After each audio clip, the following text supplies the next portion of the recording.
It's Boxxle, here on Game Boy World.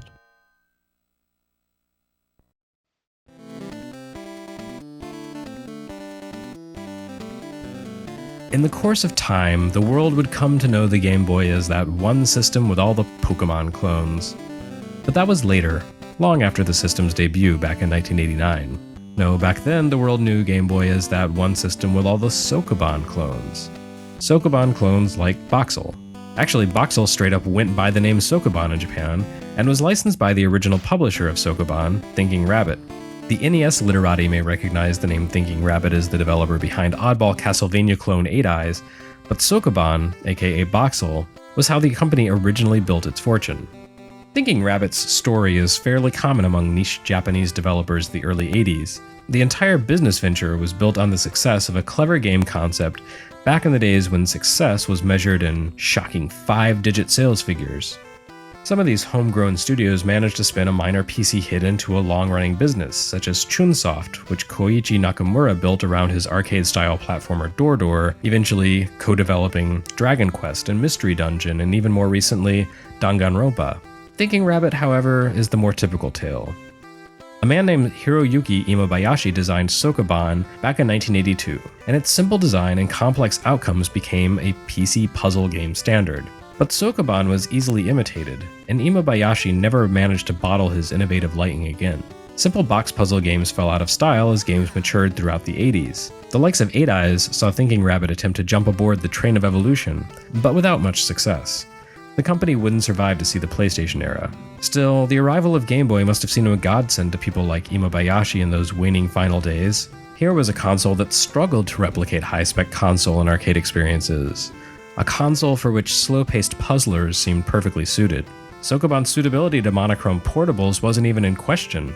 It had already proved its mettle on Game Boy's most direct precursor, the Epic Pocket game computer. The real wonder isn't that Sokoban made its way to Game Boy, but rather that it took several months to get there. Despite its new American name, courtesy of publisher FCI, aka Fuji Sankei, Boxxle is pure Sokoban, reproducing a great many of the original PC game's puzzles verbatim. Despite the presence of so many of Imabayashi's classic puzzles in this version, though, Toshiro Inoue is credited as Boxxle's designer.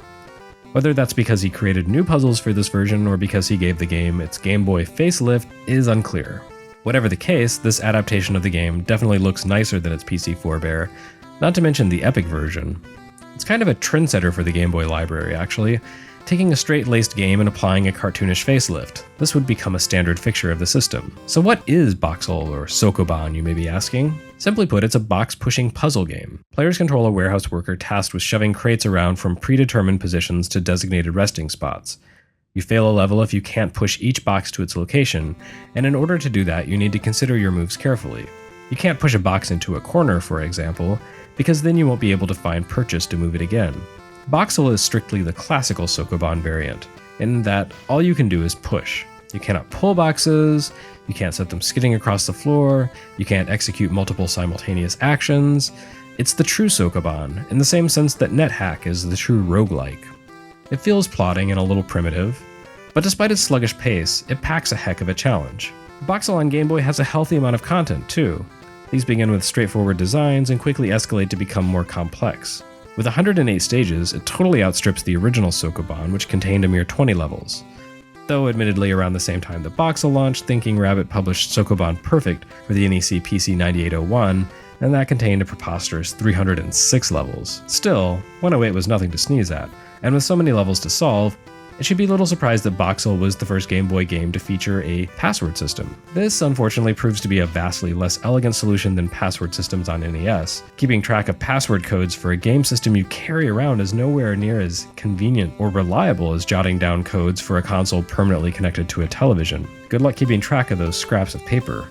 Along with its graphical overhaul, Boxxle got an exciting new story as well. Your intrepid hero is pushing boxes to save his kidnapped girlfriend? Oh well, I suppose it's too much to expect the Game Boy's target audience of 12-year-old boys to relate to a plot like you are a warehouse employee seeking the satisfaction of a job well done. Boxxle was the first block-pushing puzzle game for Game Boy, but it would hardly be the last. Oh yes, there'll be many more where these come from. Please look forward to it.